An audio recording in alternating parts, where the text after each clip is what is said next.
We're live, Chair. Good morning, everybody. Croeso, welcome to House's Health and Care Scrutiny Committee. Before we get on to the main items, just go through some preliminaries. Have we got any apologies, please, Kath? Yes, Chair. We've received apologies from the following councillors of committee: Alwyn Evans, Ange Williams, Benjamin Breeze, Chloe Macefield. We've also received apologies from Councillor Sandra, although she may attend later, and from Officer Pamela Iyer. Thank you. Any declarations of interest from any committee members? Disclosure of whips. Anyone a party whip? No. Okay, so the first item we've got today is the annual complaints report, which we receive on an annual basis. So before I just go on to that, I'd like to welcome officers to the committee meeting, and we've got Steve Holcroft who's going to be introducing this item, and then we've also got portfolio holders in attendance. I can see Councillor Pete, and I think I just saw Councillor Richard. Please feel free to introduce any reports that you're speaking on. Um, as always, for the annual complaints report, we've obviously read through it, but if we could just have the key highlights for you, any concerning trends, any positive trends, how lesson learning has gone, and anything you think that scrutiny should be aware of. And on that note, I'll hand over to. To Uh, myself, Chair. oh, is it yourself, Nina? Sorry, Yep. I thought it was Steve, but thank you. Nina, over to you. Bore da. Diolch Cadeirydd yn fawr. I'll give you a brief overview of the annual complaints report. I'll focus on what it tells us about performance, key issues, and how we are responding to it. So I think there's some really important assurances within the report. Most notably, despite the pressures on the system, there have been no cases referred back by the Public Service Ombudsman for reinvestigation, which is positive and reflects the overall robustness and fairness of our complaint handling processes. We're seeing strong evidence of learning from complaints translating into action. This includes changes to policy, clearer recording requirements, improvements in commissioning oversight, and strengthened practice expectations across both adult and children's services as well. Alongside this, we continue to receive a good number of compliments from service users and from professionals, which highlights the commitment, compassion, and quality of our frontline staff, and is always very much appreciated as well. Importantly, I'd like to highlight there's also been investment into the complaint system itself, which has included improvements to the digital application, better use of data, and that is helping us to strengthen oversight and reporting going forward as well. However, the report clearly shows that there are areas for improvement, and the most significant issue of which is timeliness. Response times at both stage 1 and stage 2 are not meeting the required regulatory timescales, and while there has been slight improvement in some areas, overall performance remains below where we all want it to be. We have seen an increase in complaint complexity, with many complaints involving multiple issues and service, which does make them harder and slower to resolve and to respond to. In terms of themes, the report highlights some recurring areas. So communication issues, which is across both adults and children's services, failure to carry out agreed actions or delays in service delivery. In adults, we've seen a growing number of complaints relating to financial matters, particularly care contribution, direct payments. And in children's service, we have seen complaints that often relate to a perceived lack of support or disagreement with professional decisions. We have seen an overall reduction in number of compliments compared to the previous years, which is just something to note as well. So in terms of the key challenges, this has been a particularly difficult year for the feedback team, and I think that is important that I bring that to the committee's attention. We have had significant staffing changes and absences over a sustained period, and that has impacted our capacity and continuity. At the same time, services have been operating under high demand, workforce pressures as well, which also affects the services' ability to respond to complaints quickly and consistently. We have seen an emerging challenge, which I referenced briefly, the increasing complexity and presentation of complaints. We're seeing a lot more longer, detailed, more formally structured complaints, which are taking longer time to investigate and to respond to. So, taken together, these factors have driven the delays that we have seen. And this is not just simply a performance issue, but a wider system kind of pressure as well.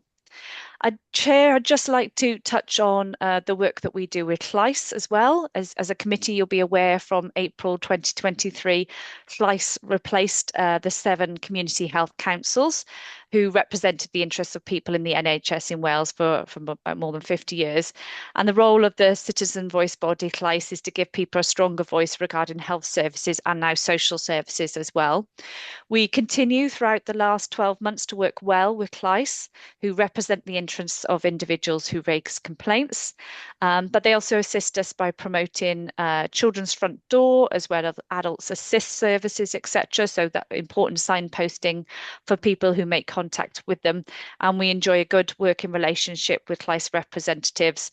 They often identify areas where they have feedback about people's experiences and issues, and then we come together to look at how we can overcome those. So I just thought it's important to highlight the work that we're doing with CLICE. So in terms of next steps for the committee and for us to give you assurance as a committee, we have an action plan in place and has been for a number of months. That action plan is being supported by senior management, and it's focusing on stabilizing and improving the complaint service. So the key areas of focus for improvement going forward are firstly, those improving those timeliness, particularly at stage 1 to meet regulatory expectations. The second is about strengthening staffing capacity and resilience within the feedback team in terms of a permanent basis as well, and embedding the improved digital complaint system to support that tracking, monitoring, data quality. To continue to drive the use of the complaint intelligence that we're having proactively to drive service improvement and prevent recurring issues, and continuing to reinforce good practice, particularly around communication, managing expectations, and delivering agreed actions. Just to note, just for your interest as a committee, there is work ongoing at an all Wales level to review the appropriateness of statutory timescales, noting that this increasing complexity of complaints obviously is not just a power issue, it's a much wider issue as well. So there are national kind of conversations that we're a part of. So in summary, Chair, I hope the report brings out a balanced picture for you, very transparent, is clear about the positives in terms of learning, improvement, strong frontline practice, but also very clear about the ongoing challenges around timeliness, complexity and capacity as well. And the focus now as a service is on embedding the improvements that we've already put in place, strengthening resilience and ensuring that we can use these complaints as a key driver for service improvement. And of course, that's both across adults and children's services. Diolch yn fawr, Cadeirydd. Thank you, Nina.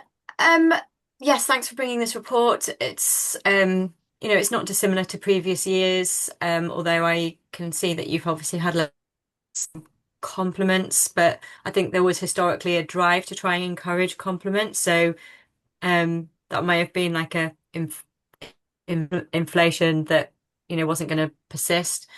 Um, One of the themes, just whilst I ask councillors to start thinking about any other questions, I'll ask my first question. One of the themes for both children's and adult services complaints, which crops up every year and is in this, is communication. Are you able to give us a flavour of themes within that theme?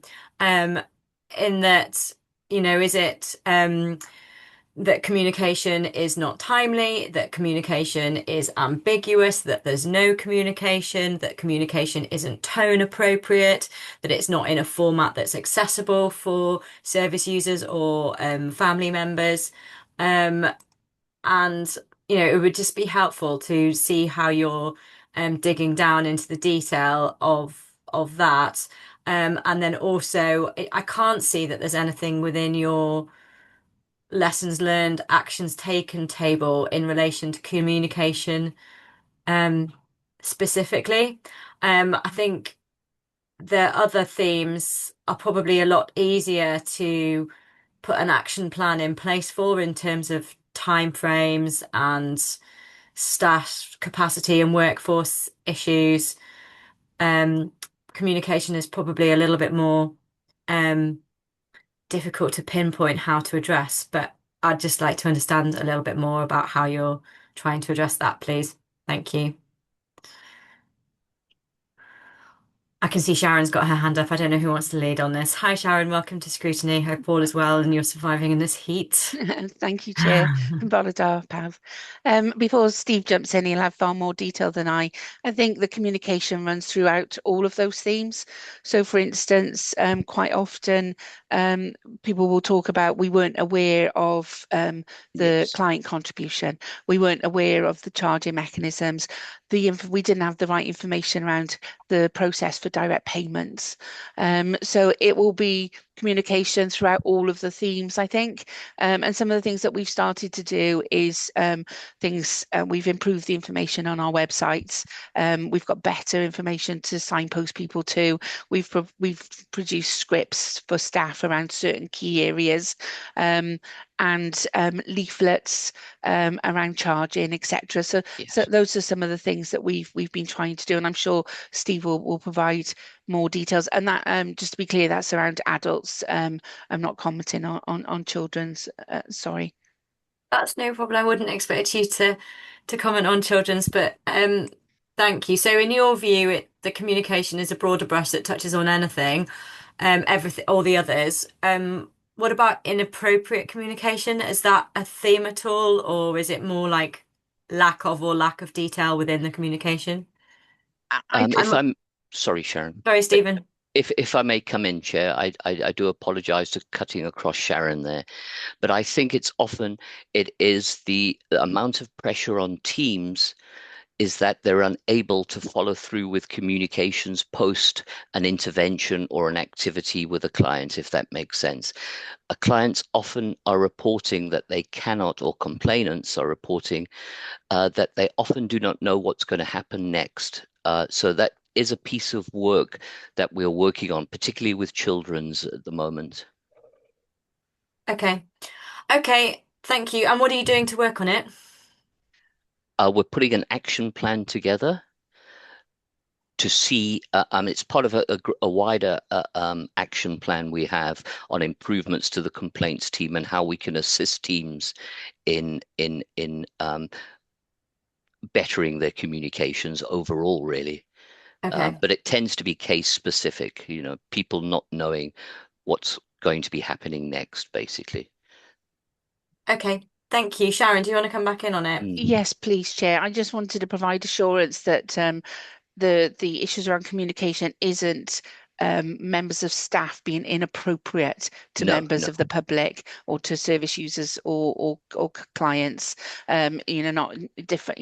Not any kind of offensive language or inappropriate communication. That's not the theme. It is data and information sharing. Mm. And one of the things we have done following some work with some focus workshops at our front door now, when we provide information and advice, we follow that up with a letter Yes. to be clear about the advice that we've given and any contact details around signposting so that people have got something to reference. Because often when people contact us, they're usually yeah, distressed or in crisis, or maybe there's some confusion.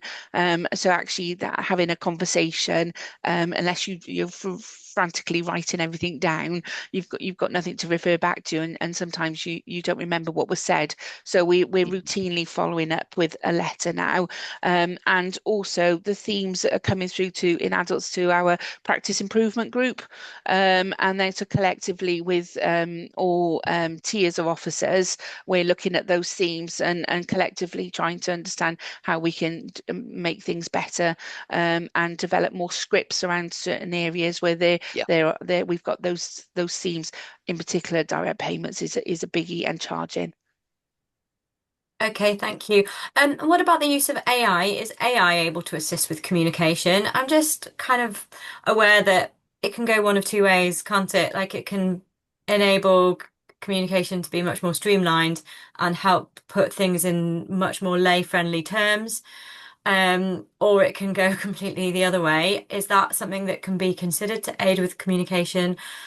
Also, I think a problem that I've seen through, not necessarily in this service area, but in other service areas with communication from the council is sometimes there's too much communication. And that can also be a problem too, because you can't see the wood from the trees. And actually, you just need something very specific and clear. Um, and is that something, maybe people get nervous that they're going to miss giving someone a piece of information, and so they give them absolutely everything that they think to cover their own backs, and but then actually that's not accessible for somebody. So sorry, there was two more strands to that then. No, I think you're absolutely right, Chair. I think some of the feedback we've had from some of our self-assessments has been that people have said, I didn't want to have a long conversation. I didn't want to be overloaded with information. I had one issue. I want you to sort that issue. And actually being able to streamline that conversation is really, really important. We are using technology in the guise of magic notes and stealing some of my presentation from later on the agenda. Um, Mm, that So interactions, if people consent to using it, are captured, transcripted, and we can then pull out actions, which gives the worker some clear bullet points on what to do and prompts mm, for what to do next. We've also been analysing some of the data at the front door, and about 30% of our calls coming through the front door are either for other departments, not for social care, or could be easily supported through um, information such as a telephone number or a yes. website address, etc. So we're currently developing not an AI bot because we want it to be slightly more conversational, Uh-huh. but actually something that would actually signpost somebody very quickly and clearly without overloading them with information, but also freeing up our call handlers' time then to have those more detailed conversations. Because sometimes the amount of traffic we get through our front door is significant, and people are, I think, trying to have a conversation quite quickly and succinctly. And actually, sometimes people need more time to go over the detail and right, let me get this right. Are you telling me A, B, and C? And actually, that will free up staff to have more relationship-based conversations to be able to provide that reassurance. And we're also looking at accessibility as a priority for us in our business plan. In our improvement plan this year around providing accessible formats, especially for care and support plans. So that's a Think key. AI could hugely assist with that. Yeah, I mean, absolutely. my professional background is I'm a lawyer, so I have a very easily go into overly complicating things and being overly legalistic. And what I found useful is turning things into layman's terms and then, asking AI to really simplify a response and to highlight the key issues. And it is saving me so much time, and I realise there's potentially negative knock-on workforce future impacts based on that. But it does improve accessibility for people because everybody has different strengths in terms of what they can understand and process. So no, that's good to hear. But I would just, urge that you explore how to use AI to help people save time with emails and reports for service users. Pete, I can see your hand up, which is great because I've actually got a question for you as well, which I'll just pose to you, and then um, if it's something that you can think about as well, is that I know in last week's scrutiny meeting we looked at the quarterly performance for the overall council, and one of the objectives is to help improve people's awareness of services and how to access them so that they can make informed choices. So, just with the knowledge that obviously communication is an ongoing theme within complaints for adults, I just wondered whether there's something that you think needs to be brought in at a higher level with the overall overarching council um, corporate strategy. Um, and yeah, that's a bit of a high level question for you, but you've got your hand up, so I'll hand over to you. Okay, well, while I think on that, I'm going to expand a little bit on the AI side of things. Um, it is an area that I've been interested in for quite a while. I think we do need to be careful that we train any AI responses very, very carefully because it is increasingly obvious when you look on social media and when you look at stuff coming in from counsellors, there is a strong drive for putting in things with AI, and you can actually read and differentiate between them now. But it is an area of interest. It's an area where, with report writing, not just in this service but in others, there is a lot of potential to take away the time intensive work and then leave professionals going through a draft and personalizing it and making sure that the information supplied is correct. So there are things that I'm hoping officers will move forward with in the coming months. But I agree with you, Amanda, simplifying, making sure there's common language, ensuring if abbreviations are being used, the professional writing style of spelling it out in full the first time, all of those things are very easy checks that can be run. Rather than creating something from scratch, which then is more obviously AI. Yes.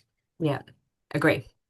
Um, in terms of the wider communication, one of the challenges I put to officers very early on when I took over this role was for us to be more communicative in the public domain, being more willing to highlight things that have been successful in an area and how that is being rolled out in other areas, and just generally making people more aware of what the service actually does. We've seen some success in that. It's got stalled by the pre-election period, and I hope to see that move forward again. But I think one thing that does strike me is that we are building up quite a lot of collateral within the service. And I'm thinking aloud, and Sharon, I'm volunteering you for some work here or one of your team. It might well be that we need to develop a campaign pack style approach where we're pulling all of the documentation together and sharing it with county councillors so that they are fully aware of the right places to signpost local constituents to, because there has been quite a lot of change, and I'm not sure we've kept everyone quite as up to date outside of this committee as we might have done.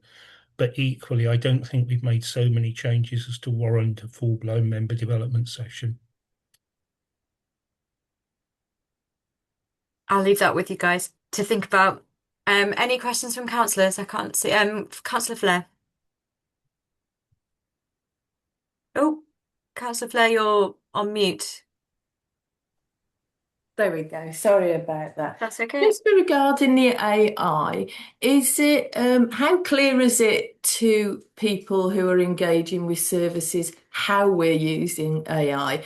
I mean, obviously, I think professional judgment is a huge thing as well. They want to see that there's this professional. And how is AI obvious to that? I can't imagine anything worse if I've got such a personal issue and then I'm thinking AI is giving me the answer to these issues. So how is it portrayed? Sharon? It's a really good question, Councillor Fleur. I think the main at the moment, the main way that we're using AI is transcription and summaries. So to have that accurate conversation, obviously that requires consent, and we've got to be very clear at the beginning of the conversation that we're recording the conversation. And what individuals are telling us, and the social work teams and others are saying, is that actually being able to just sit with somebody and talk without having to worry about am I capturing all of this? Am I making the right notes? Am I remembering to say the right things? Actually, just being able to talk and actually is actually far more productive. If the individuals find it more relaxing, more natural. So it's actually freeing up time to have that more relationship-based conversation rather than that transactional conversation of I'm there to tick up some boxes or to fill in boxes. So that's been a real benefit. And it's something that we're, again, it's in a presentation later in the agenda that we're working with Social Care Wales on and another council in Wales, in Pembrokeshire, to see how could we use that kind of transcription, those notes, to inform our improvements and pull out trends and stats and actually use them more robustly to inform our ways of working. The other ways that we're using it are really kind of back office functions to allow us to prioritize, to have more effective recording systems, so that the AI is doing more of the administrative tasks, so the actual people can do more of the relationship-based and interactional tasks. So that's where we're using it at the moment. There are ongoing developments, which I'll come on to later on in the agenda around using the AI for prediction and other ways to inform practice. We do use it to summarize papers. You can imagine the amount of papers we get. I'm sure you as committee members are more than aware of that. And if we're going to several committees or we're asking officers to attend several meetings, being able to concisely summarise documents so that you're abreast of the key points and you can make more informed decision making, and you've got something to refer back to enhance your conversation in meetings. That's where we're using it at the moment. So we're using it to aid but not replace that relationship interaction. Thank you. Thank you. Any other questions from councillors? No. One last thing from us is a few years ago, myself and Councillor Carroll did a laming visit with people within the team on like a quarterly review or maybe a 6 monthly review that they have regarding complaints. It might be nice. I think it was over Teams. It might be nice for us to maybe attend one of those again, just so that we can keep our foot in and see how you guys are managing complaints and the learning from them just generally. And I think that's it from us on that one. I can't see any other hands up. So yeah, we'll probably put that as a recommendation in terms of the laming visits, and then we might just put as a note the comments that we've raised regarding AI. And I think it would be good in next year's cycle to see how communication has perhaps been addressed within your action plan. So that's probably a recommendation for next year's report. Okay, so next item is the Adult Social Care Transformation Update. Who's leading on this, please? Is it yourself, Sharon, or is it Nina? Sharon Yeah. will be leading. Are you going to be introducing it as well, Pete? I'll just briefly introduce it and set it in Okay. context. Okay, thank you. Just before I hand over then, obviously we've got your slideshow and we're aware that this has come out of the I can't remember the correct word for it, but you commissioned a diagnostic, that's it, last year into adult social care.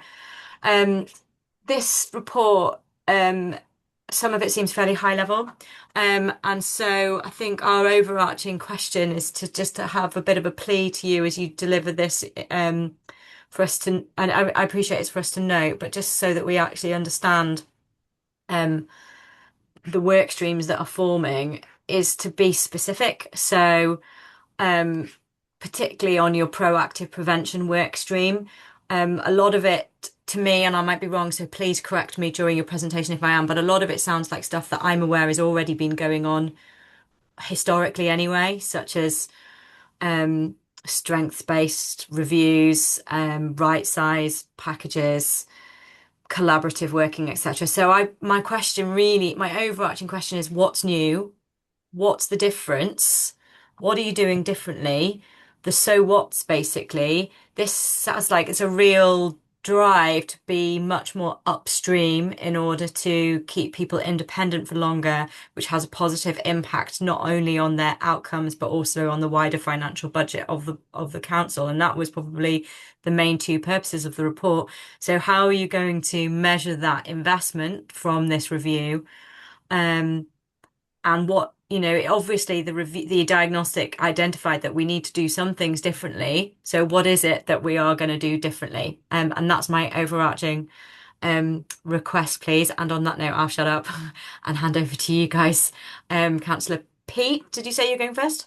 Well, I was, but you said most of what I was going to say, so I'll Oh, let you okay. think Sorry, but on you can say it again in your way. that. There you Yeah, go. I mean, today's briefing is basically to bring the committee up to speed on where the diagnostic that we ran last year, which a number of you were involved in the workshops during this point of time. It's looking at a high level at the 5 work streams that we are developing. Many of these are building on the successes we've had previously, and actually drawing them together so that they're not just operating within one service area, but the learning from one area is being transferred into another. We have, as a service, historically had significant pressures, both in terms of demographic growth and actually the cost of service delivery. We're one of the services that had many of our contracts linked to inflation for uplifts. So whereas we've had stable contracts up until 2022, we've been hit quite badly by the increase in costs resulting from the post-Ukraine invasion inflation, which is now coming under control. Within the service, the focus has very much been on demographics and the impact of demographics and how we can mitigate it. So, Councillor Amanda, you're right to identify this is very much an attempt to move ahead of the game to ensure people can live longer, safer at home.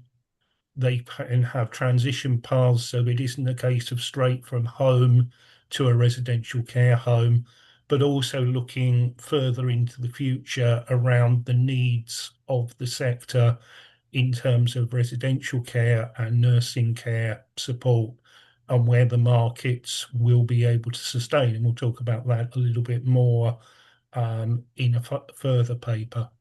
So I'm going to pass you across now to Sharon, who's going to go through the report in a little bit more detail. But the challenge I would offer back to yourself as chair, a lot of this work is new and a lot of it is building on previous work. So I think the challenge I would lay back to you is when you're listening to this, it's very easy to look at the whole transformation, but there will be areas which have already undergone some transformation that may need more in the future. And I'd encourage the committee to start to think about possible areas which are a little bit further away from major change where you as a committee could do a deep dive into what has happened already and what is happening in other rural areas like our own to see if the committee can come forward with their own ideas to support future transformation. Um,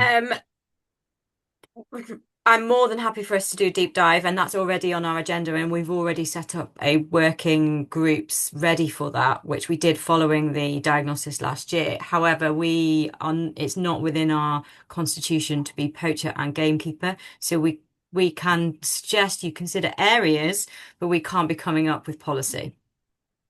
I'm happy for you to direct us towards areas that you've identified may be of interest that we haven't necessarily come We can across. highlight, yeah, if we discover new areas that other councillors are considering, we can highlight those.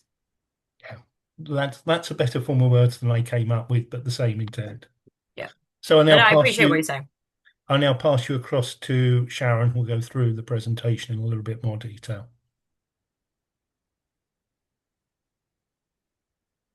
Sharon, you're on mute. Sorry, Chair. Shall I share my presentation on screen? Yes, please. Bear with me.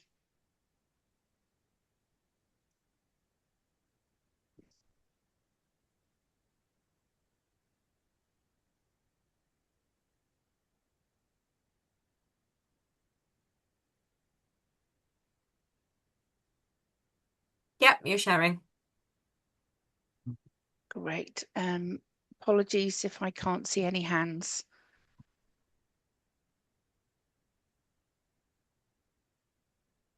I'll highlight if anybody's got their hands up, but I think what we'll just do the normal process, Sharon, is if you present and then we'll go to questions at the end rather than interrupting you with any questions during it.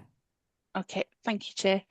So you're right, this is a very high level presentation, and I will try to go into that detail that you've requested, Chair, around what's different and the so what. But Councillor Peat did nicely describe the fact that some of the last 6 months has been kind of solidifying our baseline position and pulling the previous programmes of work together with the new transformation programme to avoid duplication, but also just to review what we've been through collectively with our development partner, our diagnostic partner, and just to make sure that actually we fully understood what that means.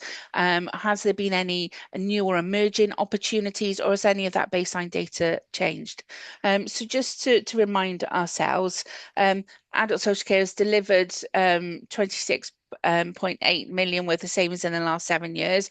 We've done particularly well in that, but we still face huge cost pressures as evidenced in that bar chart there. And the diagnostic work did provide us with an opportunity to look at how we could do better, do more, deliver the outcomes that were right for the people of Powys, and in doing so, be more effective, be more efficient, and generate cashable savings, but also some cost avoidance. And I just wanted to remind people to the scale of the challenge ahead is that we're still not at the top of that bell curve of people of our ageing population in Powys, and we've still got a significant way to go before we see that numbers of people aging decreasing. So we will continue over the next 5 or 6 years to see more people living longer with more complex conditions and increasing the demands on services, and in so doing costs if we don't do something differently. So the diagnostic work, I will reiterate, was focusing on outcomes and doing better, having better outcomes for people by us being more effective and efficient, moving into that prevention arena, and delivering cost avoidance and efficiencies in doing so. So we developed the 4 work streams around proactive prevention, effective intermediate care. So the enablement service, our re-enablement service, we know is very strong, is very good, but we needed to do more of it. There was something around decision making and how we could support staff to make the right decision with the people that they were supporting. So during the diagnostics, we reviewed 80 cases, 80 people, and actually looked at, did we deliver the best outcome for them? If we didn't, why didn't we? And at what point could we have made different decisions? And what would we have needed to have in place to have made those different decisions? And some of that was around capacity in the range of support offers, but some of it was around supporting our staff to make less risk averse, more empowered decisions through decision making that was underpinned by a robust multidisciplinary team. So having a range of practitioners together to share their knowledge, experience, problem solve together, look at solutions together, but also own that risk together with the family and the person involved, so that actually we didn't have to put in more support, more restrictive support, because we were worried about risk. And then the final work stream was independence planning. And that is where the cost efficiencies sit. The other 3 deliver cost avoidance. But this was where we had identified that actually we've got people living in specialist residential care, nursing care in some instances, who could potentially be supported to stay at home or in supported living, which is creating an environment which is more independent for the person, but also it is actually costing less. But to do that, we would need to have a certain level of resource available and actually plan for that development. And to be able to do that, and all of these work streams are supported through strategic commissioning. So how do we turn that knowledge around future demand, need, and the marketplace into an environment where we have the right support at the right time in the right place, so people can meet their outcomes. The bottom box on the right hand corner just describes each of those work streams, what the reduction could look like, and whether it's cost avoidance or a cost efficiency. And you'll see, as I said, the independence planning was the cost efficiency, with a total of 10.67 million across all four. So it was just to give an update on the work to date. So since you'll know that we were working with Newton as our development partner, and they supported us with the diagnostic and the design. And then we went through a period of trying to understand what we would need to be able to implement the program of work. And after several conversations and weighing up the pros and cons, we decided to deliver and implement the program ourselves internally. So what we've done in the last couple of months is we've spent some time reviewing and refining the terms of reference for each of the work streams, identifying lead officers. So senior managers have been identified to drive the work streams forward. We've looked at the objectives for the work streams as they were set after the design phase. We've aligned that with the existing programs of work, such as Powers Home Care Homes and our domiciliary work, to make sure that there is no duplication, that everything's considered, and that we've got a clear understanding of what resource we need to deliver and when we need to draw on other support mechanisms across the council. We've gone through all of the key performance indicators. So those are the data that would tell us whether we're achieving our aspiration or not, and reached an agreement, refined them, and work has begun to identify how we collect that data. It's a really complicated process of triangulating data across several systems, and making sure that we have one version of the truth, that we have a data platform that shows us exactly how we're doing at any given point in time, where we might be at risk of slipping on any pieces of work, and what resource we need to be able to get back on track. So that's work we're doing with colleagues in IT, in business intelligence and finance. We're refining our methodology for collection, so every member of staff knows exactly how we're using the data, where it needs to be recorded, so we can pull that through in a timely manner. And our highlight reports that come through to the Adult Social Care Transformation Board, and then on to the Social Services and Wellbeing Transformation Board, will contain that level of detail moving forward. We've undertaken some deep dives and some sprints with staff, just to kind of recap on some of those conversations we had at the beginning of the diagnostic, making sure that we identified any new opportunities, and to re-engage staff, because there's been a period, a lull really, in that real driving force behind the workstream, whilst we decided how we were going to move forward with implementation. So that's re-engaged staff and identified some quick wins.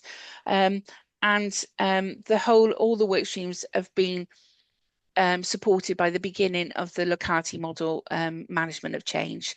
So as you're aware, we are restructuring all of our teams at the moment to provide the right framework to deliver on this programme of work and to achieve the outcomes that we've set ourselves. So that we've started consultation with staff on the 1st of June, and I'm sure you'll be aware, if we don't have the right form, the right structure, we won't be able to deliver the functions that will actually deliver these improved outcomes. But that's a big piece of work. We're consulting with over 200 staff, and we want to get that right. So we're allowing time for lots of detailed conversations with them. I just thought I'd take us through each of the work streams individually. So you're right, Chair. A lot of the proactive prevention work that we've talked about and is highlighted here is well known, and that is in itself one of the issues. There is quite a lot of prevention work and opportunities out there in the community, delivered by our third sector partners and colleagues in PTHB. And what we've done is undertaken a mapping of all of that provision. We've realised that through the diagnostic and through conversations recently with staff that actually our staff and members of the public don't know what's available, so can't draw on those resources.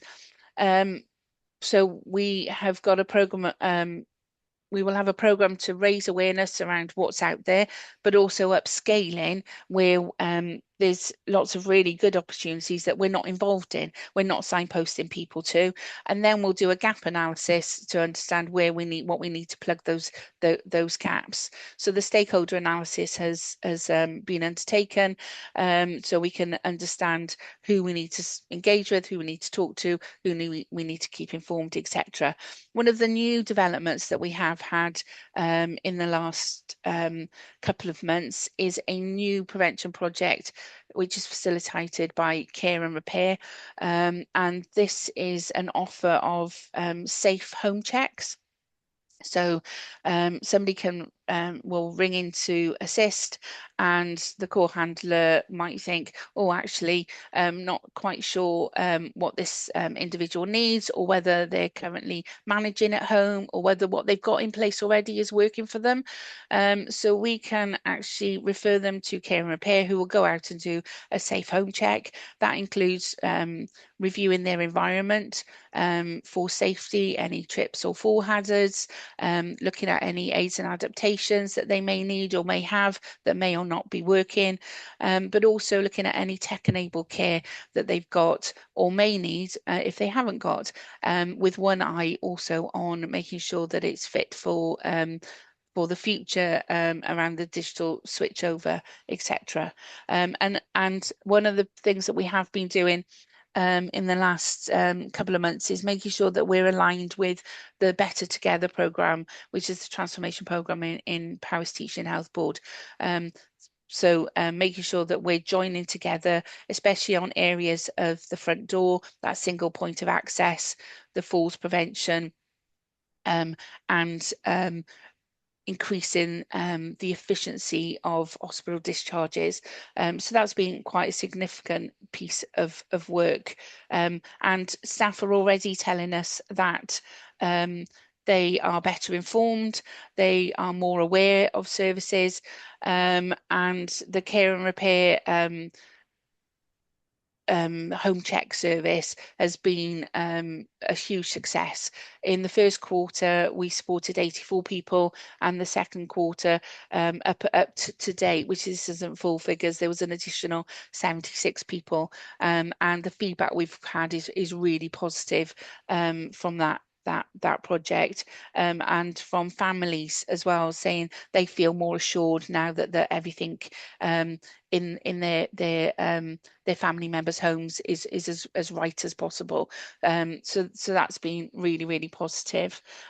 This is probably the area of work which is got the most one of the most areas, this and independence planning, has got the most opportunities for us to develop it and expand. The decision-making work stream, as I said before, this was around having identified that we hadn't achieved the right or the maximum impact or outcome for individuals. And that's one of the things that was holding us back was knowledge, information, and confidence in decision making. We've been trialing the multidisciplinary solution circles. This is a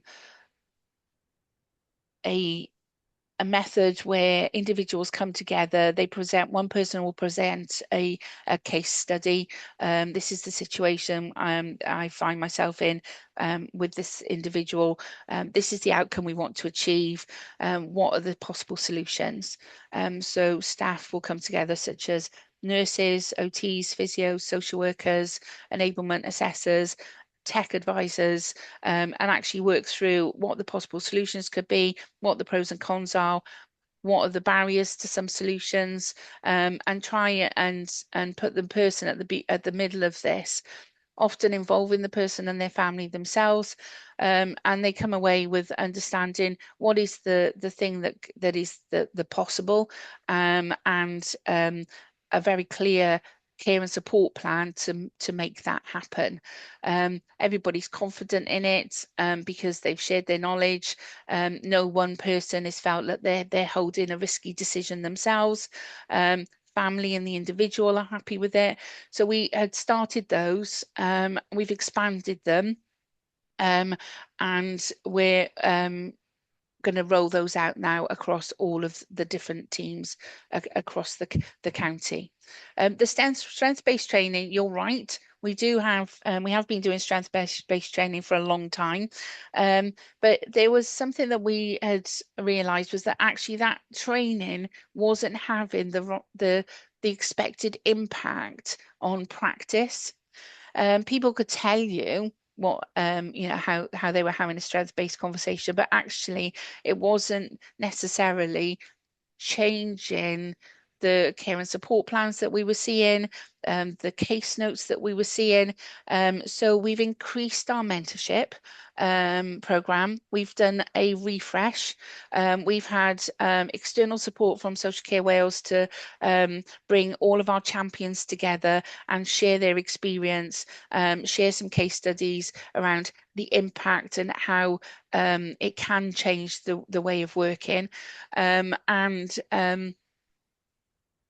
We've now developed a mentorship program and created a specific role. So where we see huge impact for this is in our provider services. So within our day services and domiciliary care, we do see that strengths-based approach having a real impact, and not so much in our social workers. And one of the things that we think has achieved that impact in the direct provision is having a dedicated role. So we've got a dedicated role that supports the training, but also acts as a facilitator, almost of an action learning set for staff to come together and share their practice, unpick any kind of complex and difficult decisions that they're facing, and act as a standardization tool as well. So we've created a new post in the new structure that will be specifically for the social work teams, to try and increase that impact of the strengths-based working. We've done some review of our functions and practice at the front door, like I said earlier, and we've realised that 30% of the contacts that are coming through the front door don't proceed to screening. So people go to screening where we have to make a decision as to which team to refer them onto for assessment, for more full assessment. And actually 30% of the people making contact at the front door, either for other areas of the council or other organisations, or can have their needs met. It's a general information inquiry, and that could be provided by a signpost into a website page or an organisation. So we are developing the chatbot, like I said, to do that function, to release the time of the call handlers. We've also, at the front door, we've changed the way that we we screen our emails. So we have telephone contact and we have email contact. And so we've implemented a screening tool on the emails that can identify from the email content which team it needs to be referred to. So we can actually make that pass that directly on to the right team in a quicker and a more time effective way. So that has improved the time of handling the emails. So that's had a greater impact. We've seen more contacts through the front door. We've seen longer strength-based conversations, and staff are able to have those conversations because we've released some time from the administrative functions. We've also made changes with our hospital team. So our hospital team was functioning across the district general hospitals only, across the borders, and our social work teams were working to support people being discharged from our community hospitals. We never quite know where the surge in demand is going to come from. We know there's points in the year that that we have more referrals and more demand, but we don't know whether there's going to be a bigger demand in the district general hospitals or the community hospitals, and which one. So actually we're always trying to move resources around to meet that surge. So what we've done is backtracking a little bit, there was also a competing demand and a point of conflict for the community social work teams, because they were having referrals from the community hospitals and from people living in the community. There's always that conflict of which referral do you prioritize? Do you prioritize enabling somebody to come home from hospital, or do you prioritize somebody in the community who may not have any support and it be in crisis? So we tended to support the person who was in the community in crisis, and then having significant delays in the community hospital discharges. So what we've done is we've taken all of the discharge work into the hospital team, and we've moved the resources into the hospital team. One, that gives us a greater scope to deploy our resources, that economy of scale. We can also make decisions on how we prioritize. It's also enabled us to build up better relationships with the referrers. So we have dedicated officers in that team on almost a patch-based work. So we've had better relationships between the referrers from the hospitals and our team. So we're processing those referrals more quickly and getting the right amount of information, so the assessments are taking less time. We've seen a drop in 50% of our delays from March in 25 over the last year, and the days delayed has dropped from 25 down 25%. So meaning people aren't in hospital deconditioning and they're able to come home. A lot of that has been facilitated by the continued increased capacity in the domiciliary marketplace, which is work that you're well aware of, but we have continued. And as Councillor Pete said, there are nuances. We're refining some of that long-standing work, especially in some of the sticking points. So in this respect, in domiciliary care, our rural areas, etc. We've continued to work there. We've got a trusted assessor pilot that has started with Wye Valley Trust. So we've now got it sounds easy to say it, but these things take a lot of time and energy and commitment from staff to develop a terms of reference and a memorandum of understanding to make sure that all the necessary checks and we comply with GDPR, etc. But we've got an agreement now that the care transfer coordinator in Wye Valley will do a certain amount of the assessment because they're in situ in the hospital and will know the individuals in the hospital and the professionals. And then, so that will inform the majority of the assessment coming over to us, which again reduces delays. So those are some of the things that have been happening in the decision-making work stream. The effective intermediate care work stream, as I said before, our enablement, our re-ablement service is very effective. Around 80% of people needing less support once they've been supported through this service, and around 60 to 70% needing no ongoing support.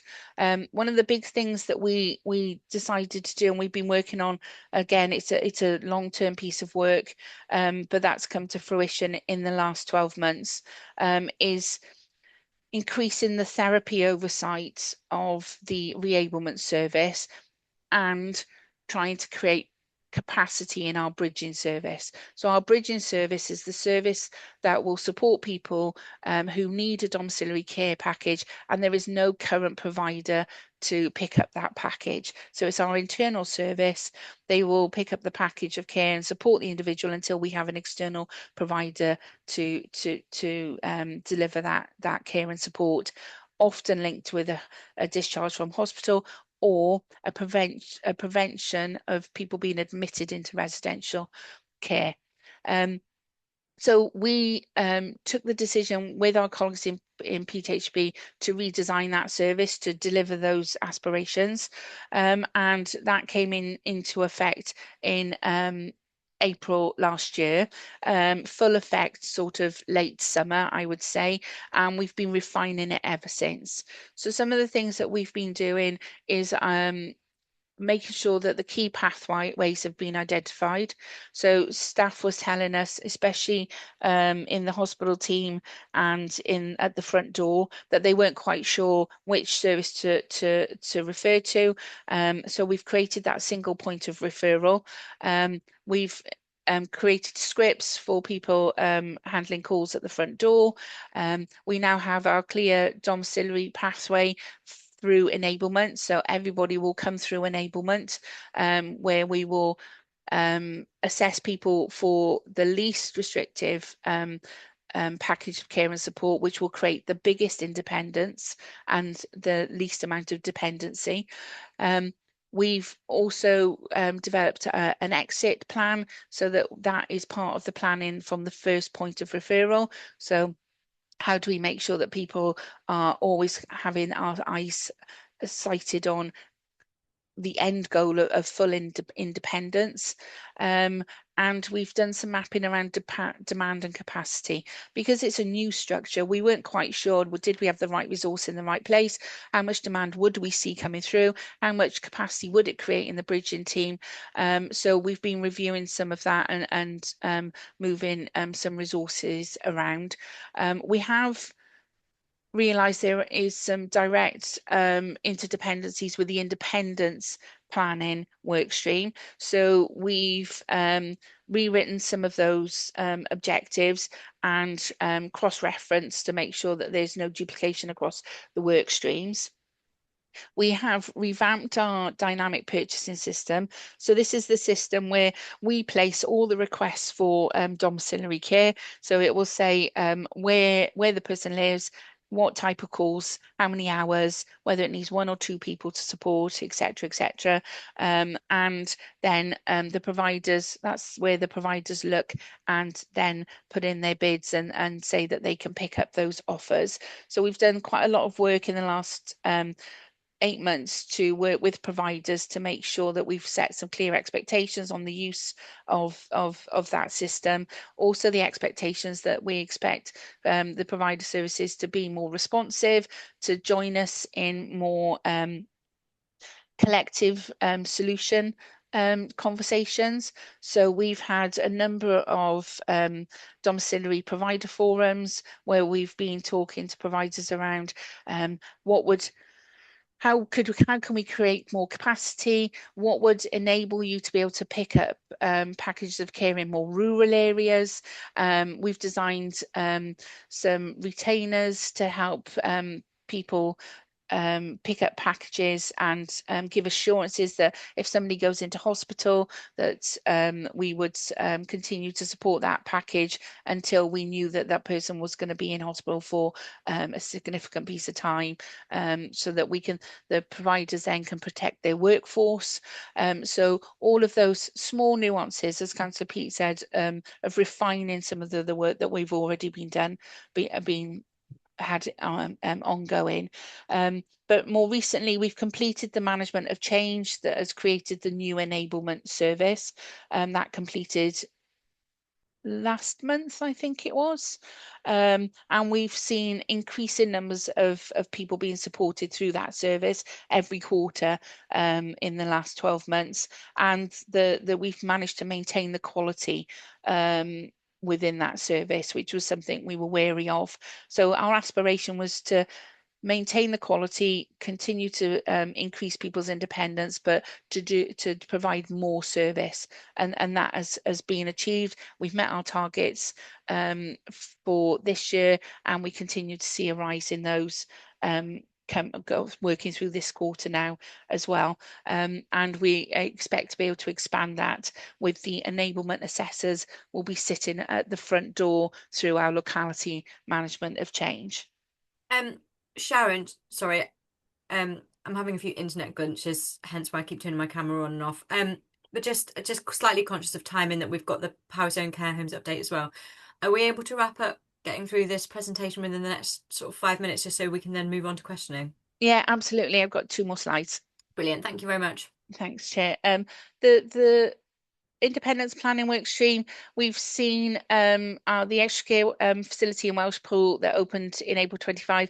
That is now full, and we've been doing work with the care provider there to review everybody in that establishment to make sure that any increase in kind of packages to facilitate the transition, we're now actually reducing those. We've got new supported tenancy being developed in Newtown, and we were on site looking at a potential in Brecon a couple of weeks ago. The new contract for Power Sound Care Homes has been signed. The day opportunities model has been partially implemented. As I said previously, we've created additional capacity. We've seen 6 people who would have had to go out of county for their support being able to come into our building-based services, but we've also seen people taking up more community opportunities. We're going to continue to review that progress and adapt and remodel. We're in conversations with some of the third sector around how we could use one of the building bases differently and create more of a hub model in the south of the county. And we've had 2 workshops. The last final workshop is next week with colleagues in Paris Teaching House Board to seek agreement around developing that in-county infrastructure to support people with more complex needs. We've got some visits planned to some services out of county where that is happening really well, including respite provision, joint respite provision with the health board. So we're very clear that we can't deliver that work stream alone. And just to kind of the so what, in the last year we've seen a decrease in people in moving into residential care, and you can see on the right hand side a significant reduction, and that, like I said, is I think directly linked with the increase in domiciliary care, as you can see in the graph below. And then the last part of the jigsaw puzzle is the digital, and a lot of this I talked about in our complaints. We've mapped all the resources that we need for the programme. It's a significant amount of resource to redesign all our data platforms to capture our performance, but also the AI and technology support that we'll need to deliver some of the new ways of working. I talked about the social care Wales pilot that we're engaged with and the enhanced triage tool at the front door. And we're now working with the Department for Science, Innovation and Technology to help us started those initial designs of the predictive analytics to support the prevention work stream. And next month we'll be having a hackathon, which will involve all the technical gurus coming into one space with us as officers, highlighting our areas of work and where we need solutions, and in real time they'll start designing in that hackathon potential digital solutions that we may have. There's numerous AI already deployed. We've got an agent in domiciliary care that supports staff to navigate the direct payment process and any of the processes for domiciliary care. We've got an app-based record system that we've installed for managing complaints to support the more timely responses for complaints. We have another platform in our DOLS team, which has supported the administration of the DOLS referrals coming in and seen a huge reduction in those as a result of that. That is the whistle stop. I've tried to include some of the so what, so I hope I managed to do that. I'll just stop sharing my screen. Yeah, thank you. Thanks so much, Sharon, for going through that sort of so comprehensively. That's actually really helpful. And councillors, I know Fleur and Carol that you've got some questions, so if you want to just put your hands up so that I don't forget to come to you. Just a quick sort of clarification question for me on the proactive prevention work stream. You mentioned that people weren't aware of what is available in terms of third-party offerings or other services outside of the council. Are you able to just give a little flavour of what kind of things have come to light that people didn't know that existed, that now you realise have existed? There's all sorts of kind of grassroots organisations and groups, like your traditional knit and natter walking groups, etc. Those kind of basic level kind of grassroots community information, both the social workers and individuals themselves, and that's why we're excited around having those local area coordinators in post to kind of connect it all together. A lot of the falls work that is happening, falls prevention work that's happening across PTHB, a lot of people weren't aware of, and some of the dementia work and the improving cancer journey support people weren't aware of. But a lot of the low kind of level grassroots community offer was missing. Okay, thank you. Councillor Fleur. Hi, thank you, Chair. Where am I? Could I just have a little bit of clarification on the change in volume of Paris residents by age? It's just, especially around the 40 to 49 and the 50 to 59. We're going up in the 40 to 49, and then there's quite a considerable drop in the 50. Yeah, as a follow-up, can I just ask, is that data in relation to the general projected demographic, or is that the demographic that you're expecting will come into or not come into the service? It's the general demographic census data. So how come, do we know why it just seems odd that 50 to 59 is back in that trend? Yeah, I think it is a real indicator of changes in patterns of health and activity from that younger age group. coming through now. So we will see, we've seen a trend of people living longer, living with more complex conditions because of better health services and developments, and that will peak. And then we will see a different generation coming through who have been less active, who have had more kind of instant gratification, and that is changing, changing the growth predictions. I think there's another another element that we'll see coming through, as we've been seeing coming through after COVID. There's less births now. So I think it's that general just change in population, those swings and changes that we see naturally. Okay, thank you.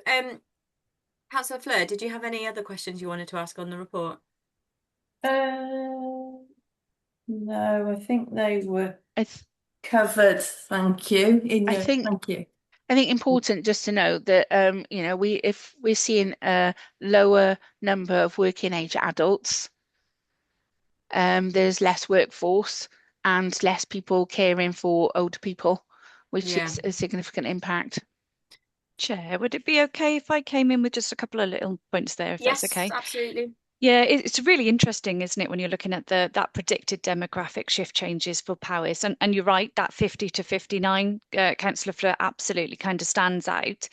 I think that's primarily driven by the demographic shift of that large post-war baby boomer cohort aging out of this bracket, combined with probably undoubtedly a mix of that rural outmigration of younger adults as well, and fewer individuals moving in to replace them. But it's I've just had a quick look at the figures, and that's the information that's coming back to me. It's that post-war demographic baby boom aging out of there as well.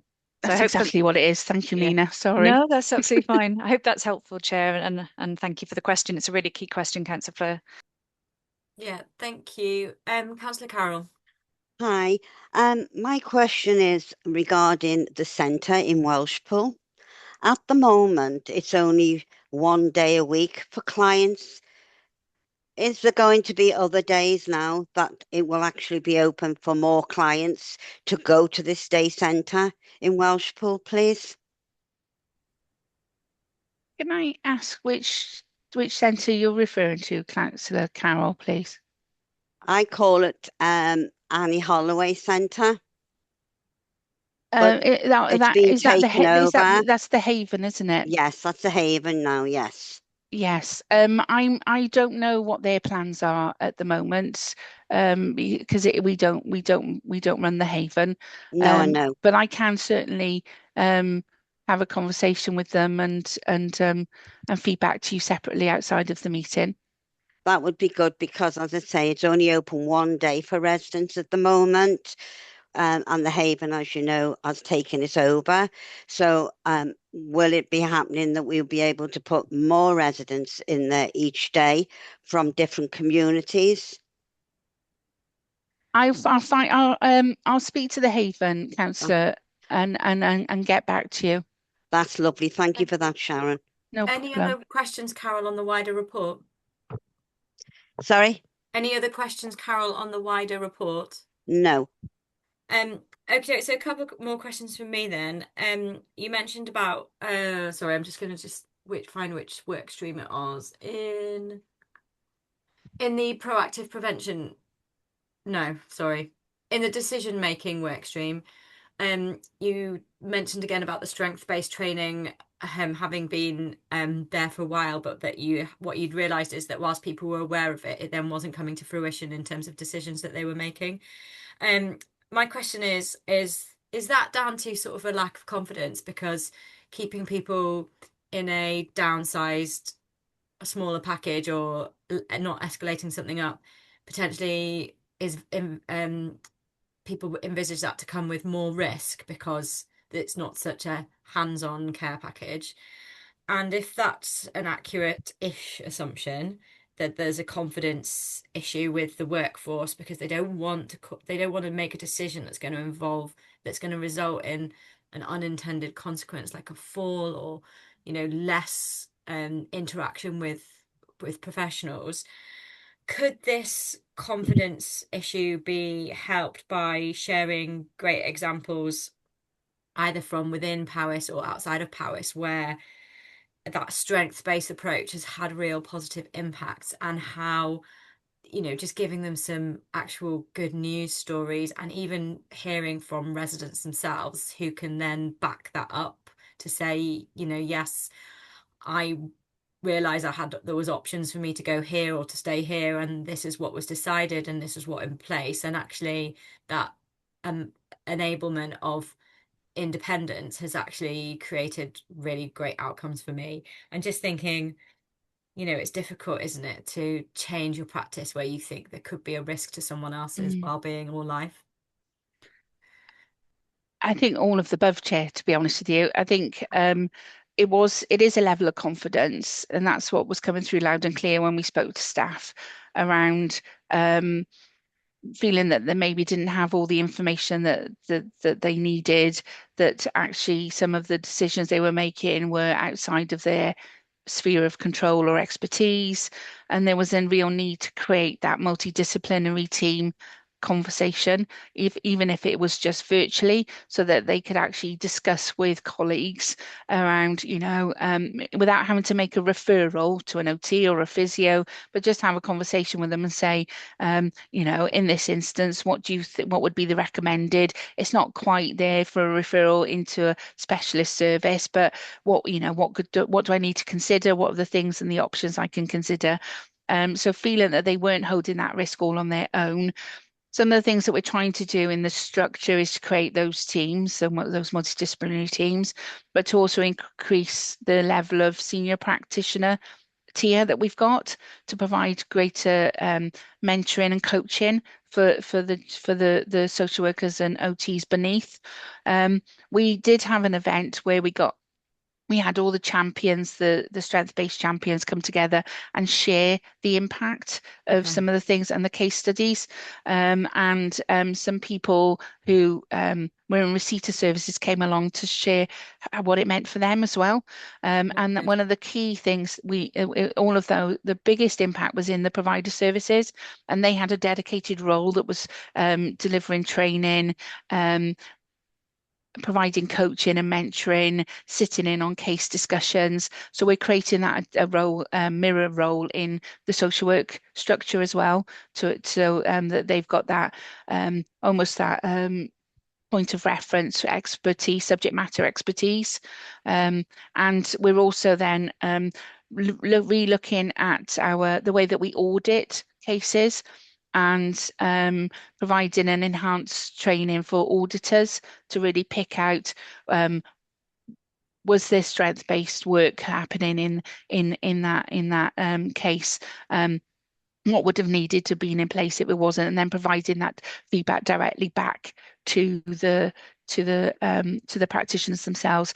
Our recent assurance inspection report said that there was some really good evidence of strength-based practice, but it wasn't consistent across the piece. So we're going to share the learning, increase the framework for support and coaching and mentoring, and increase the champions. So hopefully that will see the impact that we aspire to. Thank you. And final question from me is, I guess you've touched on it very slightly just now with your mention of audit, but just wider than on the strength-based side of things, but for all of the work streams, is how you're going to measure success. What's your plan for, not just, sorry, I know it sounds crude to say, but not just the outcomes for the service users, which is obviously the most important thing, but you invested in this diagnostic, and you need to make sure that it's paid for itself and some. So how are you going to measure the success? So we have those key performance indicators assigned to each of the work streams that we'll be using to monitor delivery. And I know Jackie's on the call today, and it's a big piece of work to really understand how is that realized within the service? So if we say it's a cost avoidance or a cost efficiency, how do we capture that in the service, which is I mean, we've got thousands and thousands and thousands of lines of data around, packages of care, etc. So we've agreed those KPIs. We're just now entering into how can we collect that data, agree the methodology for collecting it, so there's accurate and one version of the truth. Because quite often, we're often saying, well, this dashboard says one thing and the ledger says another. So actually developing that one version of the truth is really, really important. And then there will be then that qualitative data coming through from the audits, from people's experiences, from we have got some soft targets as well that we're collecting data on as well. Thank you. Can that KPI sort of matrix and how you're measuring all of that be shared with us in due course once it's all Yeah, finalised? it's all the KPIs are all there ready. Okay. I did toy with putting it into the presentation, but thought it might be too much information, Just so think it took it would be out. helpful for us to see how that looks so that that can then determine what Pete has set us as a target in terms of where we go from scrutiny, where we go with scrutiny on this from here, in that which of these work streams would be helpful to do a deep dive into, and that KPI outcome would probably help inform that.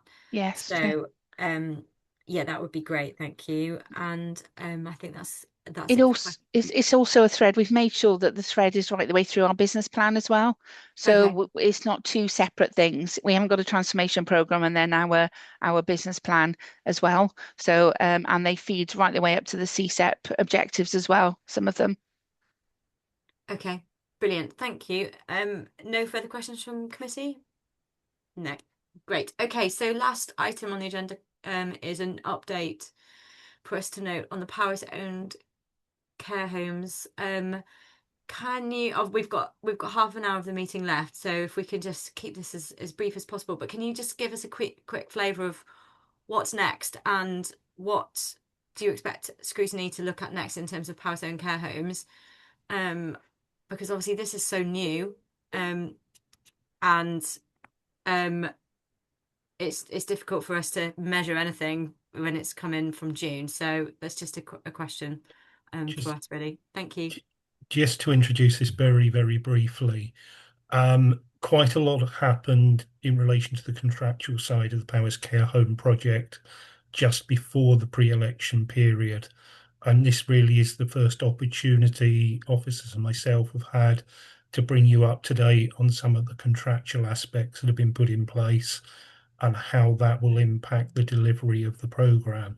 So if this is mainly, it's going to be mainly backward looking in terms of where we have got to, and then touching on the work that is going to be taking place over the next 2 to 3 months in advance of the more detailed paper, building on the original Powys Home Care Homes paper from 18 months, 2 years ago that set this contract into place, which I'm challenging officers to have ready late in the autumn period.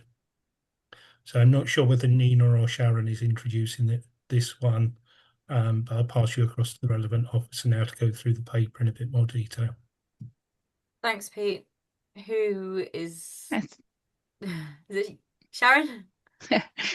Thank you, Chair. Like Councillor Pete says, the majority of the briefing is backward looking, but I'll address your points, Chair, first as next steps. So after the initial priority of getting that contract signed, fit and signed, we've surpassed that hurdle with the contract being signed. The next was the mobilisation, so making sure and there was continuity of service, greatly supported by the fact that we weren't changing providers. So there's been a really robust mobilisation plan from the provider, and worked on with our internal staff as well. They've been meeting every day practically to make sure that was all in hand, and that's all gone ahead with very little difference, probably no difference, probably to the people living within in the homes. But now the real work begins, to actually realise the aspirations of the paper that brought we've brought forward around the dual registered area homes. The team are currently working through refreshing the demand assumptions. So the market position statement that we'd completed, we're just doing a refresh on that. Not very intensive, but just to make sure that those figures are right. The demand in each area is still relatively the same, and that will then lead into progressing some work with colleagues to identify potential early sites and business case work.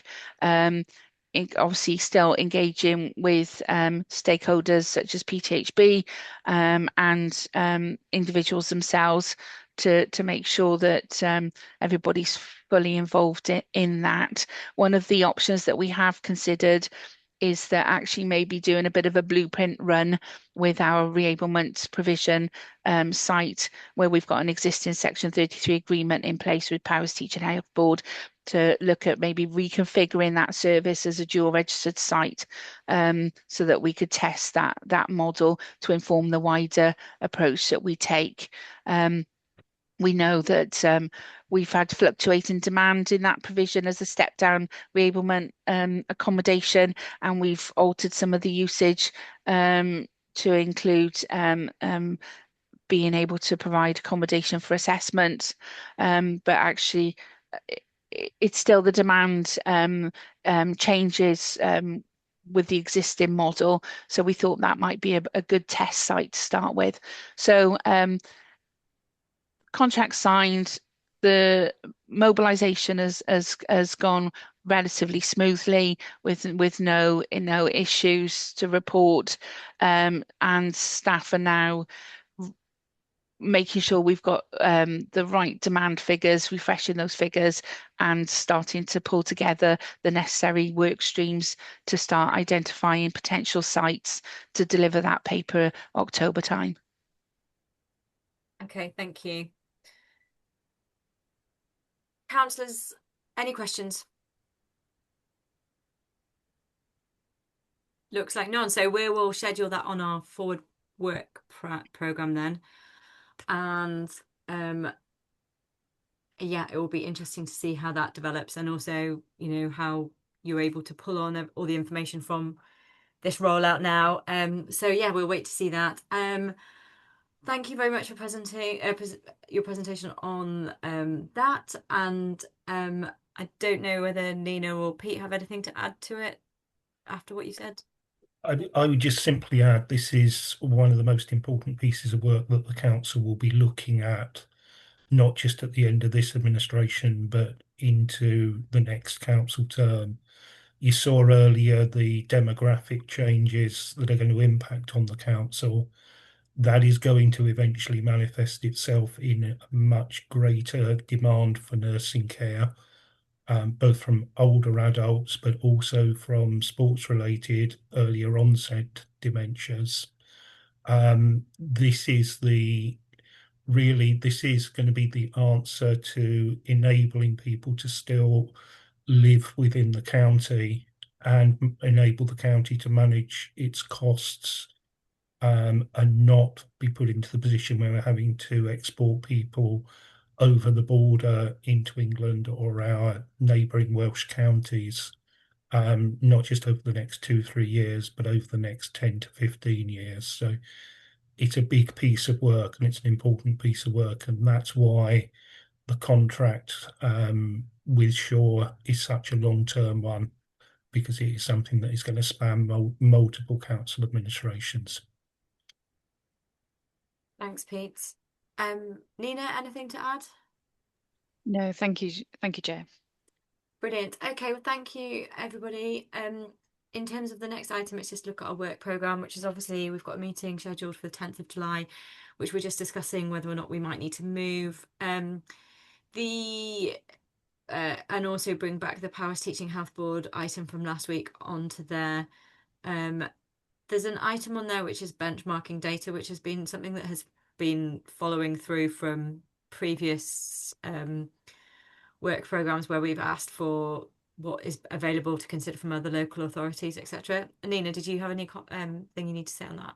Yeah, I've had an update on that, Chair, because those statistics are published on the Stats Wales site, so Yeah. that's where the information comes from.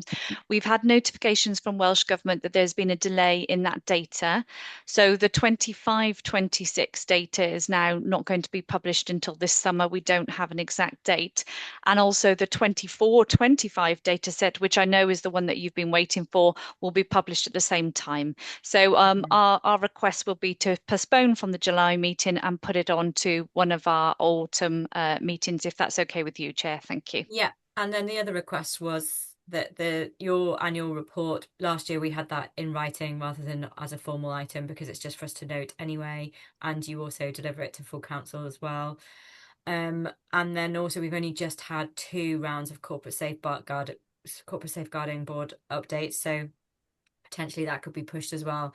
Just if we're not able to reschedule that meeting, I just want to make sure that we don't have an overloaded agenda, but we also have some attendance issues from councillors as well, so we need to just take that offline. Right, thank you. I'm happy to draw the meeting to an end. We'll do our reflection in private, unless there's any comments, final comments from committee members or officers. No, thank you ever so much, everybody, and I'm happy for you to end the recording. Thank you.